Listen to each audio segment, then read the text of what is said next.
Buckle up. It's time for the Champions of Cinema podcast.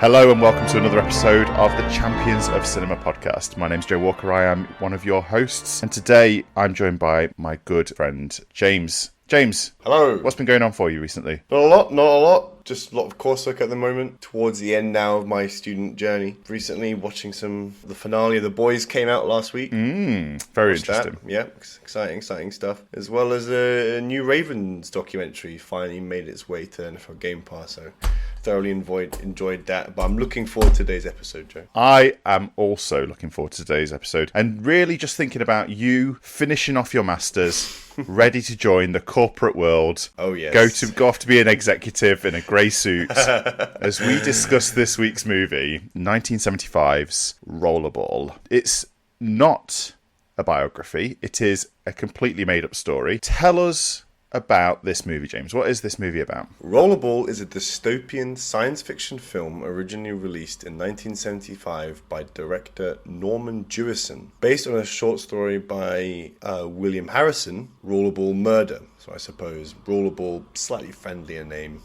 kind of indicates the sport more. The story is set in a future where corporations have replaced countries as the ruling entities and the world is largely controlled through corporate power. In this future society, the most popular sport is rollerball, a sport mixing roller derby, American football and motorcycle racing played in a circular arena where players on roller skates and motorcycles vie for control of a steel ball, aiming to score points by shooting it into a magnetic goal. The film focuses on Johnathan E, played by Caan, a star player for the Houston team. As Johnathan's success in the game begins to elevate his personal status and influence, the corporate leaders see him as a threat to their control. They attempt to force him into retirement. Johnathan resists, fighting not only to stay in the game, but also to uncover the truth behind the sinister motives of the corporate elites control every aspect of society. Fantastic. Oh, this for me is almost sports movie perfection because it's not just a sports movie. It's not. It's a dystopian future sci-fi movie.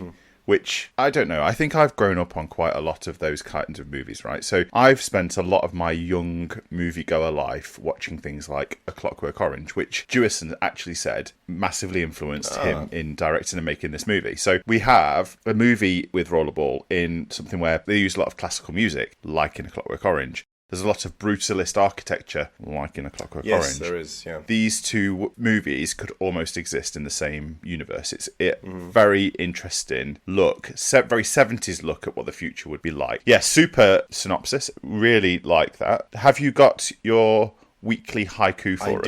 I do. Yeah, this is a good one. All right, ready? Okay, yeah. Steel ball in the ring. Corporations rule the world. Freedom's fight starts now. Oh, okay. I really like that. Yeah. So you've described what Rollerball is about: a steel ball within the ring, the corporations in control. And then freedom's fight starts now. You know. Breaking down this movie, when we talk about it, is this the beginning of something different for the people of this dystopian alternative world? That's the thing. I think it could have been. I get a lot of Hunger Games feelings from this in terms of having that kind of divisive figure, anti-establishment there. You know, you can imagine if there was a second film that continued straight on from this, delve deeper into that world, and then, like Hunger Games, distances itself from the actual Hunger Games itself and into more about challenging the hierarchy and stuff, and you can kind of see how maybe some future films would carry on from this. The film was just meant to kind of send a message. You know, it wasn't meant to be a continuing money-making thing. Jewison just wanted to do it, highlight the issues with corporatism and the rising powers that corporate America was having. Yes, and let's come back to that a little bit later on. What we're going to do now is we're going to talk through sort of scene by scene what happens in this movie. I'm going to talk you through it, and let's see if there's anything here that's sort of jumps out to us as interesting and exciting, and see what you think, James. So, the film opens with the start of the first rollerball game. We are introduced to Johnathan E and his friend Moon Pie as they win against Madrid. Straight into the action. It's a great intro. It's a fantastic intro. Yeah, it's just like, I know now instantly what this game's about. I know how it works. You know, they do a very good job to kind of highlight the dynamics of it when it's like the introduction of the bikes and things that come into, you know, it's fantastic. It's almost like a future version of Quidditch, you know, just that's what I'm thinking of. It's like, imagine Quidditch but violent. You're seeing everyone's all kitted out in their helmets and spiked gloves and pads, and it's just I think I've read somewhere that this was one of J.K. Rowling's inspirations. J.K. Rowling's favourite movies. Oh, I think this is inspire it then, yeah. I honestly do think I've read that somewhere, that she loved this movie. I wouldn't be surprised, because I'm pretty sure that in those Harry Potter movies, the Quidditch games are meant to be much more violent than they're shown. It was kind of like their version of rugby, wasn't it? It was kind of like, you know, there has to be there's always a bit of contact in, a bit of hustling and that element of danger, yeah. And something that's you've made a really good point of is, through showing you the game, they show you how the game works, and all you're getting really is the visuals of Johnathan and Moon Pie skating around, but you're given the rules by the commentator of the game. Right, you are given the information about how the game works by the commentary person. And actually, Jewison said that he wanted to have a commentator throughout all of the games so that you could understand what was happening really quickly. And he went through a few different announcers and found that the only person that he could get to who was quick enough with the information, quick enough with the accuracy of the information, were ice hockey commentators, because they were so used to giving them that level of information and also covering the sort of the violence of the movie. So another sort of nod there. Whilst rollerball isn't a real sport, it has a lot of real elements to what we now see from everyday sport. Commentary, people explaining things. You know, if you're new to a sport, that we have both been new to a sport in the past, the first time we watch, you know, being British guys, the first time we watch American football, or the first time we watch baseball or ice hockey, you're struggling to pick up that game unless somebody is giving you some baseline information about how that game works. So that's really positive about this. And it feels like you're watching maybe a real game. You know, it's like, because there's no dialogue in terms of the actual actors, it's just the commentator. It's like, I could very well be watching an actual game between Houston and Madrid playing rollerball, you know. And it's like, and this repeats itself during the film. I think, yeah, as an intro to introduce us to the sport, it's a great start. Absolutely. So, triumphant in the locker room, our antagonist, Mr. Bartholomew, congratulates Johnathan and Houston. We hear that Johnathan is the best rollerballer of all time, and they are set for another championship. Mr. Bartholomew, kind of creepy and eerie, right? Mm-hmm. Yeah. He seems like an interesting guy, and he congratulates and he's very positive, but you get this feeling that he is going to be sort of scary and in control of what's going on. Have they gone for the Star Wars sort of angle of, let's give the evil dodgy guys British accents? You know how in Star Wars, all the Empire all the guys from the Empire, they all have British accents, but all the rebels are Americans. I think that was a deliberate thing that George Lucas did, and I think there's a similar thing here where all the corporate people are like, oh, hello, nice to meet you. Johnathan, superb game today, blah, blah, blah. It's like there's a kind of, I think, because given that most of the audience will be Americans, having that kind of British accent is sort of unsettling to them, I think. Well, and they wear grey. They wear grey. Like the officers in Star Wars. And you said Mr. Bartholomew's second in command was in Star Wars? Was in Star Wars, that's right. Isn't he the guy who tells Darth Vader that his sorcerer's tricks won't work here? Yes, exactly. It's like, say, your old magic, blah, blah, blah, ends up getting friendly choked by Vader at some point. Yes, same actor in both of those films. So there's definitely, I'd like to think that, which came out first? This came out in 1975? Yes. So this was just 2 years before Star Wars. Yeah, so it's quite comfortably referred to as the pre-Star Wars sci-fi movies that are the example of what Star Wars made. And there's everything that's made post-Star Wars is very Star Warsy. Everything that's made pre-Star Wars is very pre-Star Warsy, which doesn't make much sense when I say it, but they are very different types of movies, pre and post. So yeah, and I think you're right. There is a desire and an idea to have British accent bad guys that are different to the Americans, because it's for an American audience, right? We know we're the bad guys. We're meant to be the bad guys. It's that kind of idea of us and them. Right, it's kind of like the corporates are here, they're so much different, better than you, quote, and then everyone else is down there, everyone else is different. So yeah, I think that was definitely a deliberate decision. And there's only one movie series, I think, where that's different, and that is the James Bond series, which is clearly a British institution where the British guys are the good guys, and the bad guys usually have American accents, right? Yeah, that's true. Mr. Bartholomew invites Johnathan to meet him where he is told it is time to retire and record a TV special to announce that retirement. This is something that we just don't necessarily see in the world of sport these days, but No.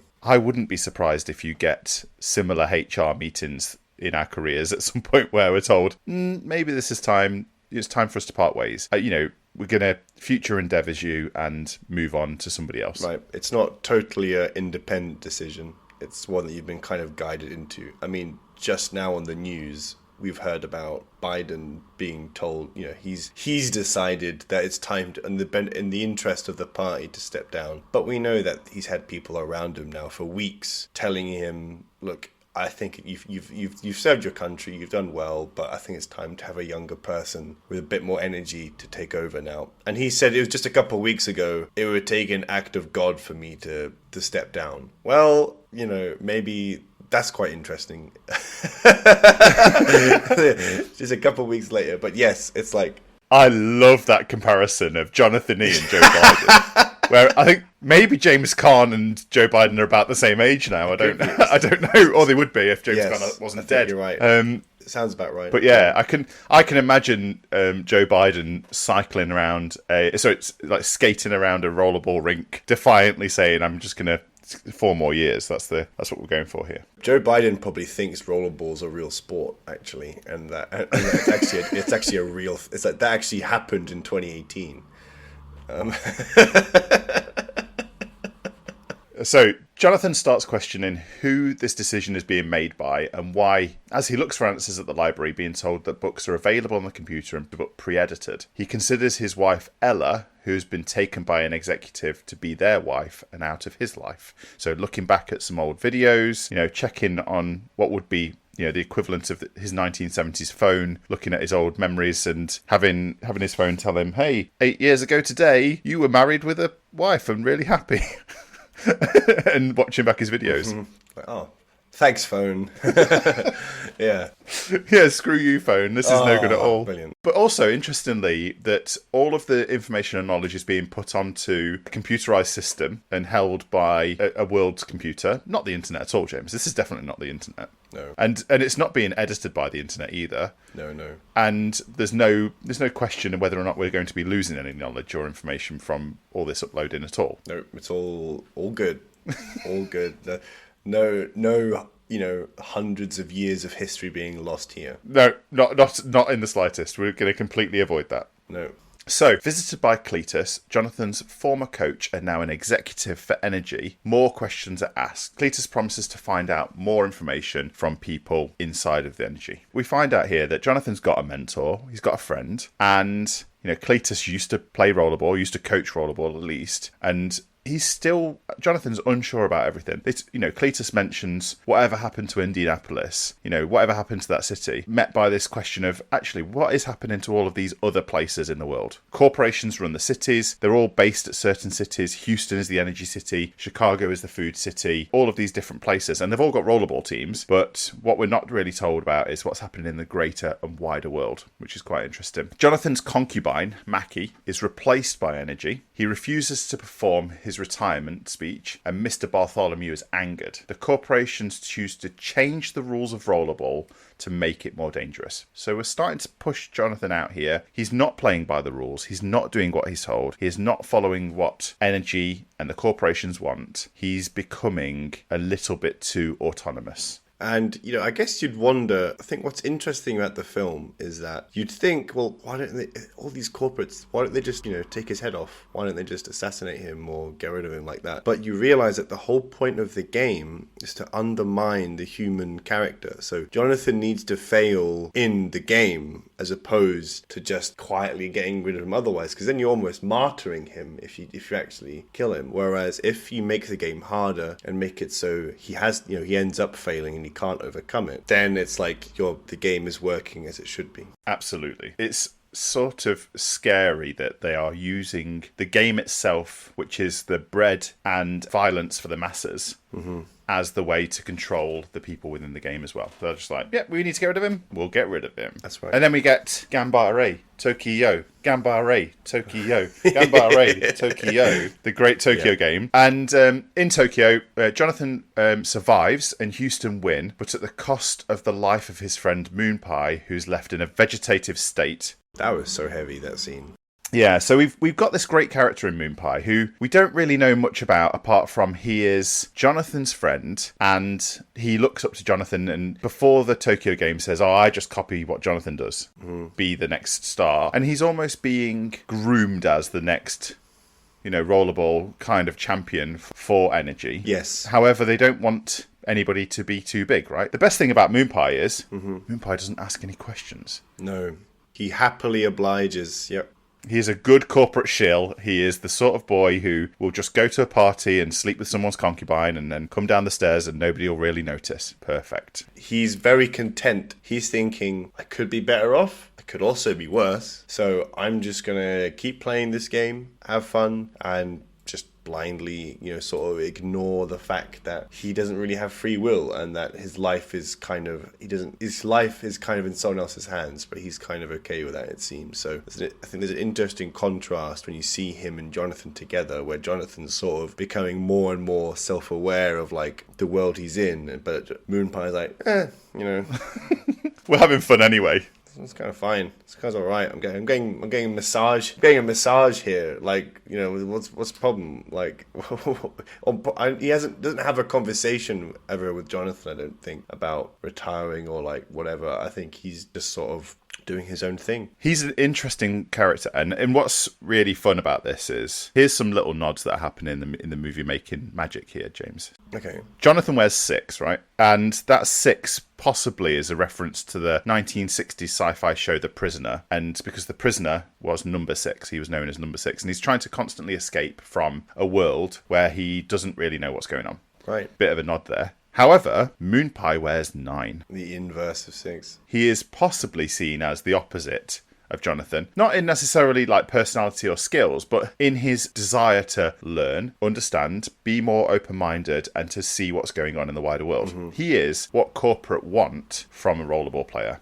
He is passionate, he is powerful, he is exciting to watch, but he is not going to do anything that questions what energy and what the corporations want. Sure. Really interesting. After refusing to pull Moon Pie's plug in the hospital after the game, Johnathan travels to Vienna to visit the archives, met by the librarian, who suggests that when the supercomputer Zero has all the information and history, he isn't really cooperative in giving that information up. We're met by this idea that we've got a librarian who's got all of this information being held in a supercomputer, and when you try to find that information, the computer just sort of says, well, no, energy makes the decisions, or corporations make the decisions. No, you're not going to find out about this. The librarian sort of infers at the fact that they have recently lost the 13th century, and all of the information held within that. No, it's one of my favourites. Not the 13th century. Oh. Exactly. So, and we're sort of like, well, wait a minute. If that's happened with just the 13th century, which we kind of like, well, that's not kind of very, very important. As the librarian puts it, it was just Dante and some corrupt popes. What we start learning is any century can be removed. The victor does control the history of what the reality was. The history is written by the victorious. And at this point, because we've been through the corporate wars and all this sort of stuff, the corporations are just deciding we're going to write the history and we're going to change the history to whatever we want it to be. And the thing is, there's a constantly reoccurring phrase that's sort of used whenever someone's trying to find books and stuff in this world. It's like, are there any of the original books around? It's like, oh no, but we have the transcribed versions from that, that you can use and stuff. Because like you can trust the transcribed versions, and actually we know as the audience that these transcribed ones are going to be heavily edited to kind of suit the agendas of the corporate ruling class. So yeah, absolutely. Comrade Stalin has decided that those are perfectly acceptable for you to read. Absolutely, yeah. That's the phrase, isn't it? Control the information and you control the people. Is that what they say? I think. 100%. Yeah. You know, Jonathan's left with this idea that he's really struggling to find any information about how the corporate wars started, who's in control, what's all going on. It is really murky out there. But then Johnathan returns home, where he's met by his ex-wife Ella, who we've seen videos of, but we've never actually met her, who has been sent to make a final plea for him to step away from Rollerball. They make love, and Ella tells him that the final game will be designed to kill him. Johnathan cuts ties with Ella, deletes his memories of her, and steels himself to play the game regardless of the outcome. This man has decided, well, I can't get the information. I can't understand what the system is and why the system's trying to make me quit this game that I love.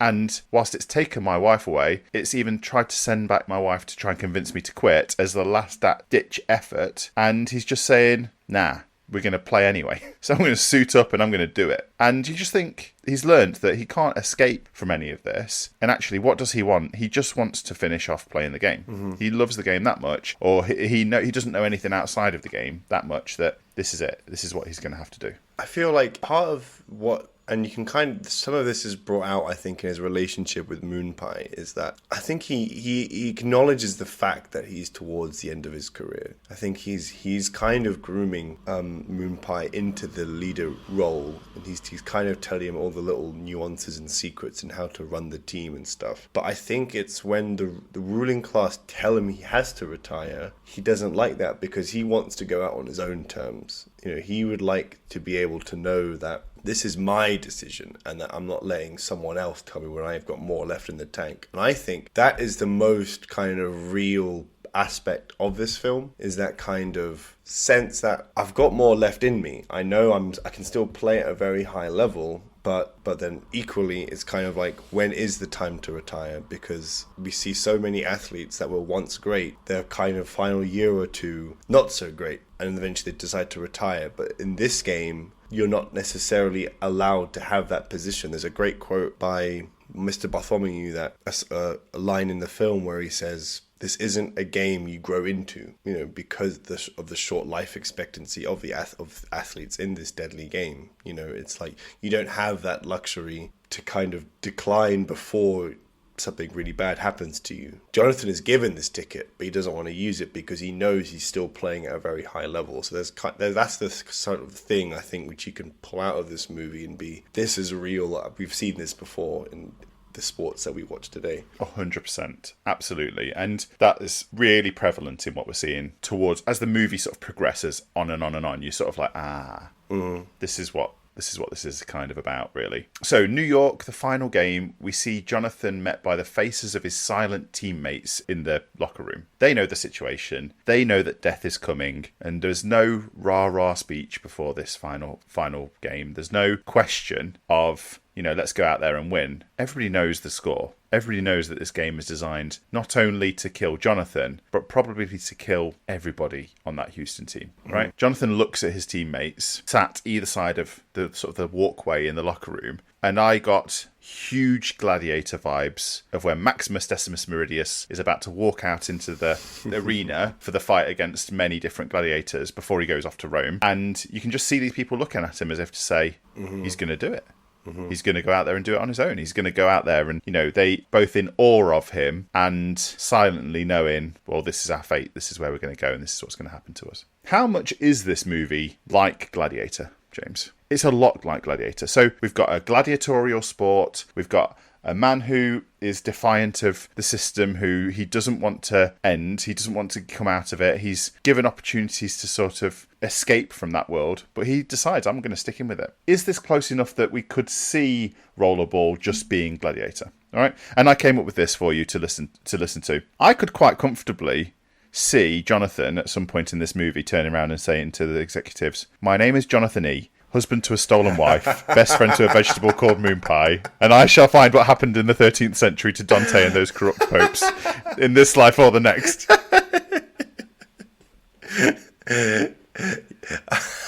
Yeah, maybe not the 13th century stuff, but I can absolutely see him saying that. Yeah. Or what about what we do in our lives echoes in eternity?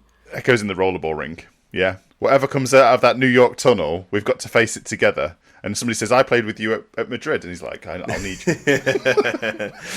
Those kind of things. But it's so true. I see this as I was like watching this back and I was like, there are so many things where you're like, I wonder if Ridley Scott just plucked that out of Rollerball, maybe subconsciously, and just said, I'm going to put that into this movie. I'm going to have... Because there's so many things, so many scenes where you're like, yeah, this is exactly the same. Maximus knows that he's not going to make it out of that final fight against Commodus, but can he take the system down at the same time as playing the final game? That's quite interesting for me. Send a message and stuff. Johnathan battles through the New York game, crowd chanting, Johnathan, Johnathan, at the same time as the New York crowd is chanting, Jonathan's dead, Jonathan's dead. Jonathan's dead. Yeah. Interestingly, I watched that final scene. I was struggling to understand exactly what people were saying. So I turned on the subtitles, which I sometimes do if I'm struggling with a movie a little bit to hear stuff. And it completely changed for me what some of the things that were being said in that final scene. I was like, wait a minute, they are chanting, Jonathan's dead. Yeah. Houston come out of the Houston tunnel and they're shouting, Houston,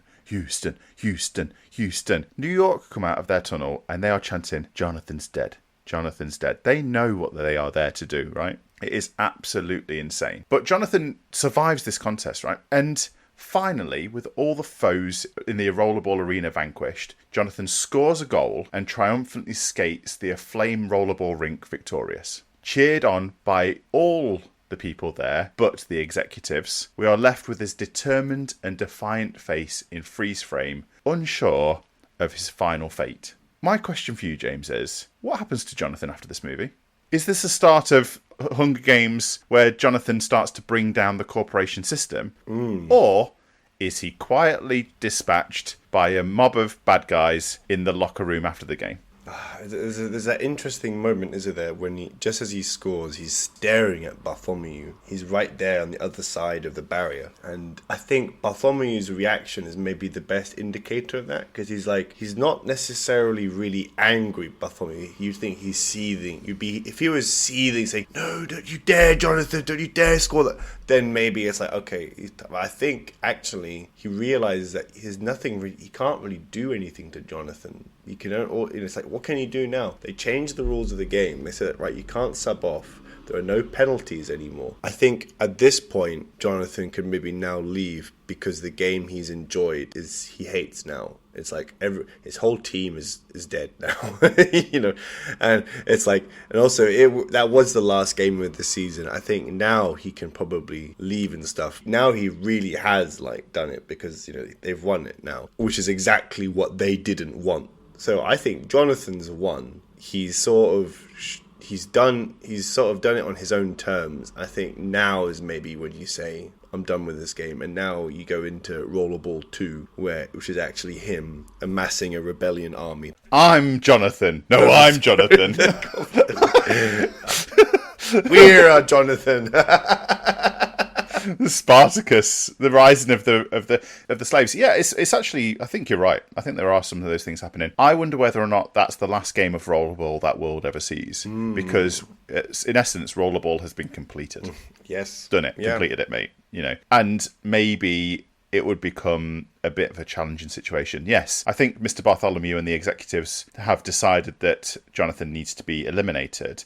However, they know now that if he was to be eliminated, there'd be so many more people turning up at the library in Vienna asking what happened in the 13th century to Dante and those popes, which everybody knows. We just don't need everybody turning up in Vienna. That's a bad idea. We need to sort of keep control of what's going on, which is quite interesting. James, as we always do in these episodes, I want you to talk to me about athletes. Who are the athletes in this movie? What is going on here? Who is being played by who? Who are the athletes that we need to know about, and what's kind of special about them? Well, we obviously know Johnathan E as the main character, James Caan in sports movies before, and this version of James Caan's very different. I think the one from Brian's song is very jokey, very kind of witty, lots of banter and stuff. This version of James Caan's actually quite plain. It's quite vanilla. Doesn't really smile much. I mean, I know there's not a lot to smile about from his perspective in this movie, but all he sort of knows is to play rollerball, and that's kind of, I guess, what makes his motivations more sort of understandable, why he ultimately chooses to keep playing, why he asks for his wife back after the corporate executives took her away, because this film, you know, was made so long ago in the 70s, and the pacing of it's kind of hard to really psychoanalyze the kind of athlete that Johnathan E is. However, when you look at how they've sort of laid him out, he's had a long career in a contact sport. He's still playing his best ball despite being much older than the people around him. Questions about him retiring. He chooses to split from his wife just so he can extend his career. This is clearly the Tom Brady of rollerball that we're witnessing right here. Okay, this is Thomas Edward Patrick Brady Jr., no doubt. He just loves the game, right? Yeah, he just loves the game. I think it's quite simple in that. I don't think he has too much personality. I don't know if that's deliberate or not, but if anything, having someone like Moon Pie there as the kind of distraction, the kind of witty one, there's that moment when they're preparing for the Tokyo game and they bring someone in to kind of help, you know, say, look, Tokyo are going to try and do this to you. They're going to do these sort of attacks on you. And, you know, it's actually Moon Pie being the vocal one on the team, making lots of jokes and stuff, as opposed to, you know, whilst Jonathan's sort of back there in the corner. So if anything, I'd say Jonathan has a more vocal role as a mentor than as a player, which is quite interesting. Absolutely. I think this is the first time we see player coach happening in sort of, well, you know, we've only covered 2 movies, James, but this is the first time that we're going to see like a player coach, somebody who is both a player and the mentor to other people within the team. Yes. We're going to see that more and more in some of the movies that we cover. Interestingly, during my research, I went away and watched a couple of pre-movie coming out interviews with James Caan, and I was like, okay, at some point he's got to talk about this movie and say how much of a great experience it was making it. It is almost impossible to find James Caan saying anything about this movie. When I've read some little bits, you know, James Caan was originally said, hey, what's this movie about? And his response famously was, it's about 95 minutes.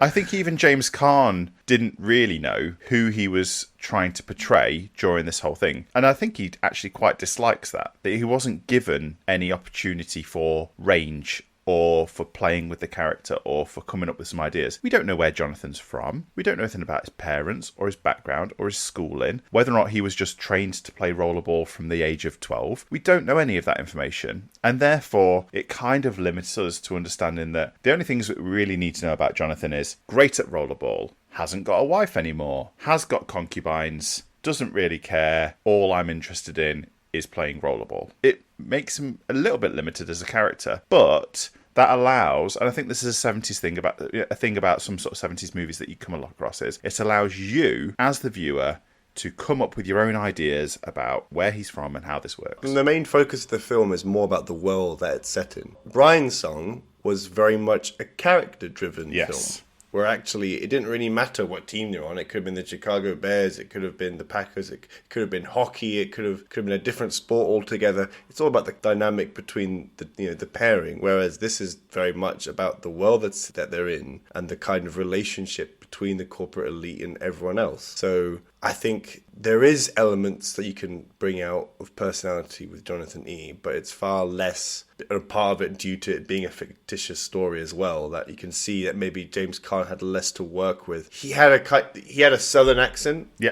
I guess because he's playing for Houston. Because James Caan, I think, is actually Italian, I believe, right? As in, like, Italian American. He's an Italian American, and I believe he was brought up. Actually, I think he was brought up in the Northeast. I think he was brought up in like the Boston area. So, but he definitely has like a kind of southern accent when he's talking about. He's probably had less to work with, and maybe at the time didn't fully understand like what the film was about as well. There's that clip I've seen where during the shooting of the film, they're kind of saying, so there's this film being made, blah blah blah. It's called Rollerball. Tell us what it's about, and he sees it much more as it's a film about the sport, explaining how the sport works, the rules of the sport, blah blah blah. When actually the focus is far more about the world that the sport is in. Absolutely. We'll come back to that in a bit, because I want to talk a little bit about what Jewison was trying to achieve with the movie in his mind, and what the movie actually became in the world wider when it was released.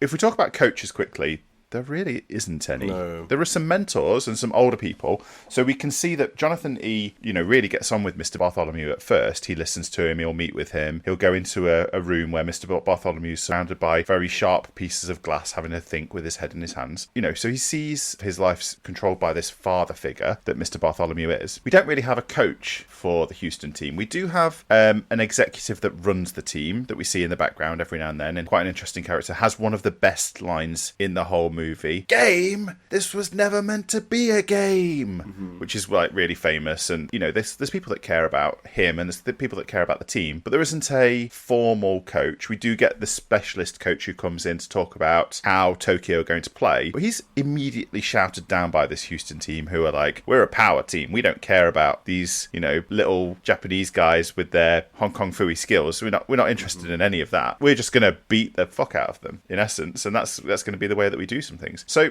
when it comes to coach-athlete relationship, something that we almost created this podcast to talk about, there isn't one. There is just really the relationships between people, which are interesting, limited, and actually it brings into question, because we say Cletus was the coach previously, but he's now moved into an executive role with energy. There's this lack of a coach, I think, in the movie that maybe I think if we had a coach, it might have done something differently to what the movie was trying to achieve. It would certainly make it feel more like a sports movie, I think. Kind of missed that. If there was, let's say, a coach who, he's missing an eye, his arm's missing, blah, blah, blah. He's someone which played until the wheels fell off. Listen here, Johnathan. You don't want to turn out like me, okay? Leave the game before the game leaves you. That would, I think, then make it kind of about a sports movie and would kind of hint at those, more heavily lean on those themes that we mentioned before. I don't know why your coach almost sounded a bit Belichickian there. I mean, come on, Johnathan. What are we doing here? Come on, Johnathan. What are we doing here, man? Goddamn Houston High could make that play. You've played for 10 years, Johnathan. Pack it in, man. Love it. We know what the key relationships are. We know what the relationship tropes are. Something I wanted to just touch on really quickly, the concubines in this movie, the women. Okay, so we now live in a modern world where we often have central female characters to a lot of the movies that we see. These female characters are so pushed to the fringes of this movie that whilst Maud Adams is incredibly beautiful, I can see why Johnathan is quite comfortable sleeping with her again when she comes back and then just deletes all his memories of her. We are sort of met with this idea that there is quite a horror aspect going on for some of these people. There's the party that Johnathan goes to where they're supposed to be announcing his retirement. Whilst they're watching the special on the TV, there's a woman outside having what looks like a mental breakdown. And then post that party, in their hangover drunken state, they take a gun outside and start shooting at trees. And even then we see Mackie, Jonathan's old concubine, who's now with somebody different, is, shooting these trees, clearly in some sort of an inebriated state. But you can see her having a moment of crisis too. There is a lot of crisis going on for these people, but they also know that they are stuck in this environment. They are stuck in this world where men control it, corporations control it, and they are purely there for the pleasure of the men that are involved in the movie. No, they're completely objectified. They're contracted wives essentially. Yeah. It's kind of like, right, you're with him now for 6 months. A 6 month contract, and he won't get attached. We're not going to give you long enough to get attached to him. He is purely there for your enjoyment. And we talk about Jonathan's wife, Ella. In some ways, we're like, well, she was taken by an executive, but in other ways, we hear that she left because Johnathan was married to the game. And, we've got that questionable inference of, was she taken? Did she go? What is she doing now? She's living this great life with an executive in Rome. And, Johnathan is, pining for her as the only thing he ever wanted outside of Rollerball. An interesting phrase that he uses. It's kind of, there's that, I think you're right, it's like, whilst you're thinking about the time frame, new systems can take hundreds of years to take place, but actually this only takes place in 2018. This is less than 50 years after the film actually came out, so really you can imagine that there's still a little bit of resistance towards the New Order, so that's why during the film we see these little tablets being handed around to everyone, which I suppose are the kind of equivalent of lewds. These things just to sort of dumb you down, kind of like make you more docile, it's kind of like, and then just hand it without question, like, what's this? I'll just have it, maybe you'd be fine. It's kind of like, there's that element of these girls are trapped and they're in crisis, but they're just sort of like, they can't pick the man of their dreams. They're just sort of along for the ride. This is, again, slavery, the gladiatorial aspect. Yes, we have the gladiator rollerball players who are there for the entertainment of the executives and the masses, and they are serviced and provided by the energy corporation with women. You know, those women are there purely a form of slavery, which is incredibly scary. No, you're right. So, a great question for us here. You know, James, is this a hero's journey?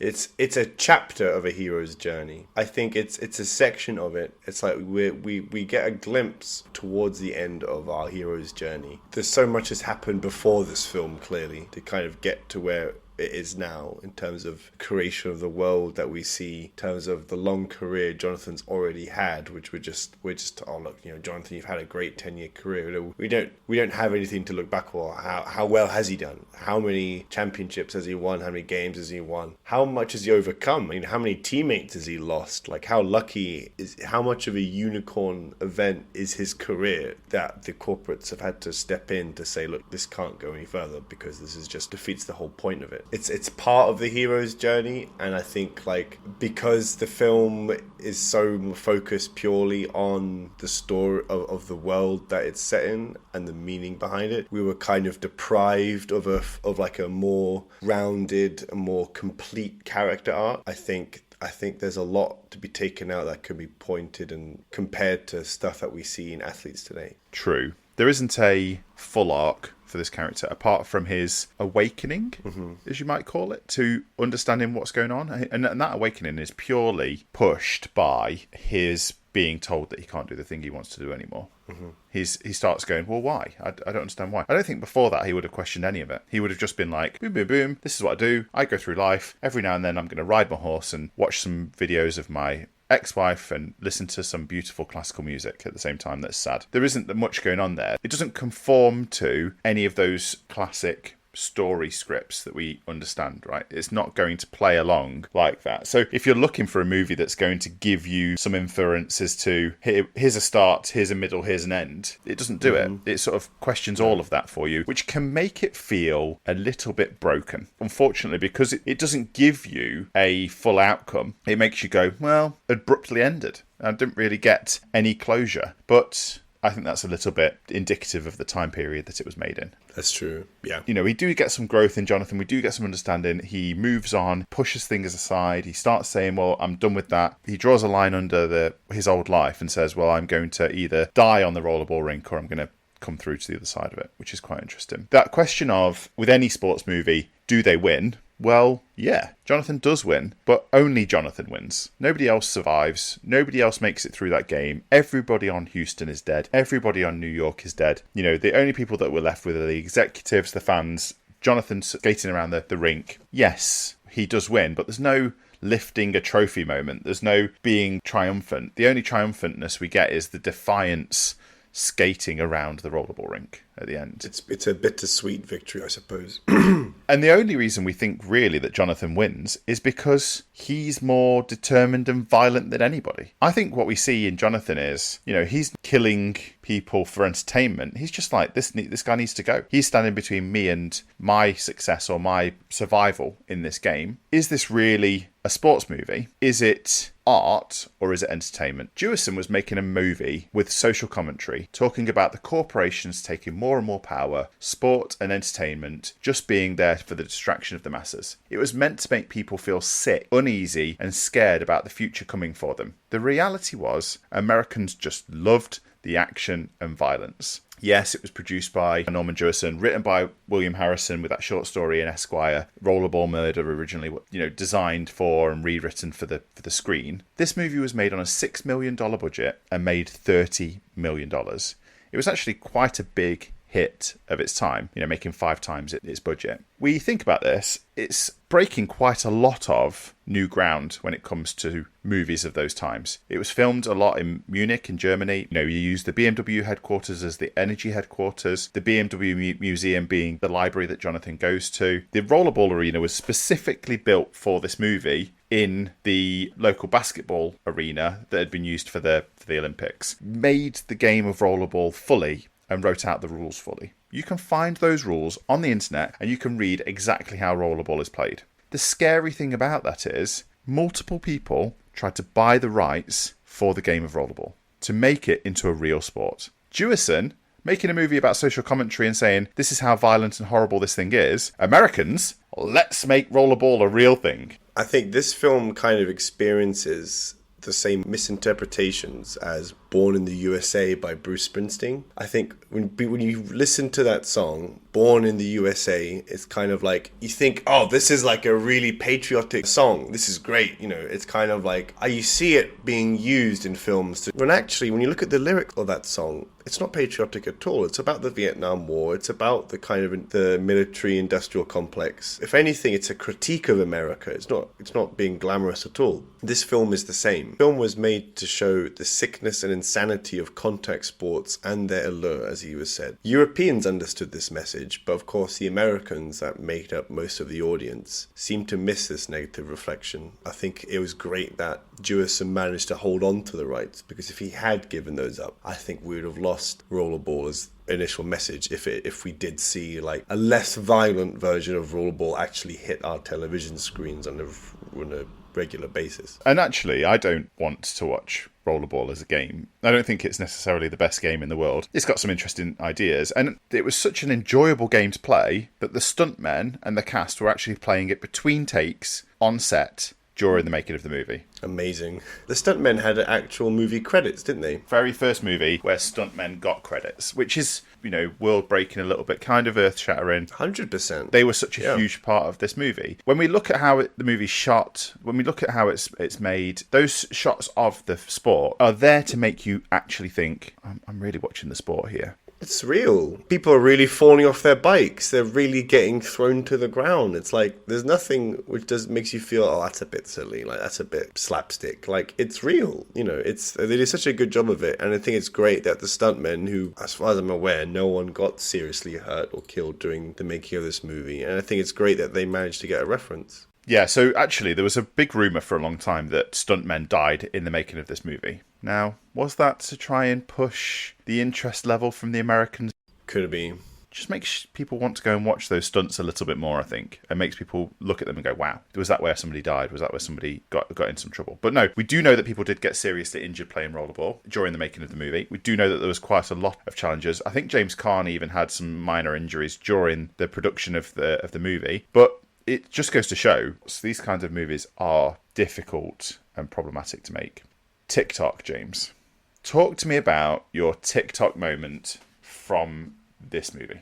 I think it's hard because TikTok moments need to be short, and this movie has such long scenes and such long action periods. The one I've gone for as a TikTok moment doesn't even include necessarily the main character of this film, but I've picked the death of Moon Pie. Oh, okay, interesting, yeah. As like a TikTok moment. I feel like when you watch the film and the setup towards, you kind of see what's happening before it happens. During the Tokyo game, members of the Tokyo team are kind of waiting on the boundaries. They're looking to see who on the Houston team is sort of by themselves, who's looking vulnerable, and you know, they see Moon Pie sort of trailing at the back, and they jump on him, pin him down, and then they do this, you know, kind of almost like an execution. It's a coup de grace, I believe. Is that actually what that is? I think a coup de grace is when the final blow, pa-pa, in the back of the head. Right in the back of the head, which unfortunately essentially makes Moon Pie brain dead. But there's an awe of irony, of course, because Moon Pie, you know, whilst the team was preparing for the Tokyo game and having that sort of contact with the Tokyo strategy specialist, you know, they were sort of alluded to the fact that they would use these kind of tactics, but Moon Pie sort of shook this off. So for me, like, whilst there were already some deaths during the first game against Madrid, and then there was some already in the Tokyo game, and they signify the deaths with those, every player is represented by these coloured lights, and when a player dies, their lights go away. Kind of like, almost like it's an extinguishing of their life and their lights, isn't it? Yeah. And it kind of dehumanizes them. You kind of don't see these people as characters, but Moon Pie being the first named character to die, that was kind of like a heavy moment in the film, I think. Wow. You kind of realize, like, okay, this game really is far more serious than maybe it tries to. I think the deaths don't seem that kind of significant in the start of the movie as much as they did in the Moon Pie one. And interestingly, the Moon Pie death it's got some harrowing elements to it. There's some concerning thing, but you're also like, well, Moonpie died doing what he loved, right?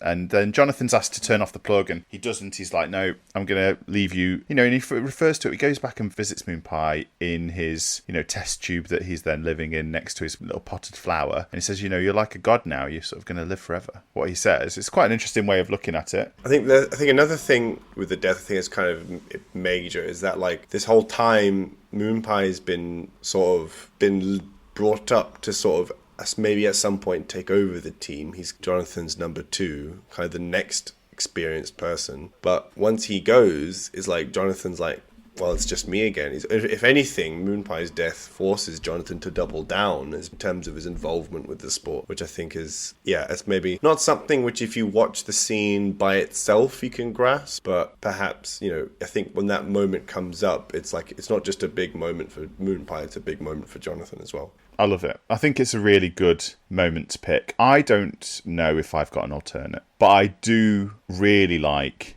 the scenes between Johnathan and Ella when she comes back to see him, and the deleting of the relationship that he's been watching back again and again. But I do think it's interesting. I also think that the very first scene in the locker room with Mr. Bartholomew visiting the team is so indicative of what we see throughout sports all the time now. Access, where we see the owners and the head coaches of teams go in and owners-player relationship, visiting the players and congratulating them. I think that's really close to what we're seeing in the real world these days. So that was really interesting to me. Congratulating them, but also kind of patronizing them, kind of being like, I own you. You're on my team now. It's kind of like, there's kind of there's some stuff there for sure.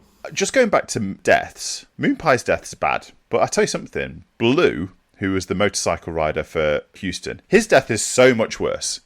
The catches fire, right? Blinded by somebody, rides his motorcycle into the edge of the rollerball arena. Yeah. Where the motorcycle then blows up and sets him on fire, and he has to burn to death on the track. Moonpie getting punched once in the back of the head. He doesn't really see it even coming. Paralyzed, yeah. This guy has one of the most horrific and violent deaths. I always think, actually, when I was watching it back and I was like, I wish we'd had a little bit more team character development of the other characters within the Houston team. But I can see why Jewison doesn't do it. It's kind of his trusty motorcycle guy. Because I think he was almost tempted to do it, because there's that earlier scene with the big guy. I can't remember. The one that tries to... There's like... Our friend from Manila, Tuffy. Yeah. Yeah, right. It's kind of like they introduce characters, but at the same time, they don't want to distract you too much from, like, actually what's more important is the story itself rather than the characters. So, James, did you enjoy 1975's Rollerball? Absolutely. I absolutely enjoyed it. I think when you showed me the trailer for this film, I was like, what is this? Like... How did James Caan go from The Godfather, perhaps the greatest movie of all time? Definitely the greatest movie of all time. We'll come back to that. This will be a recurring theme.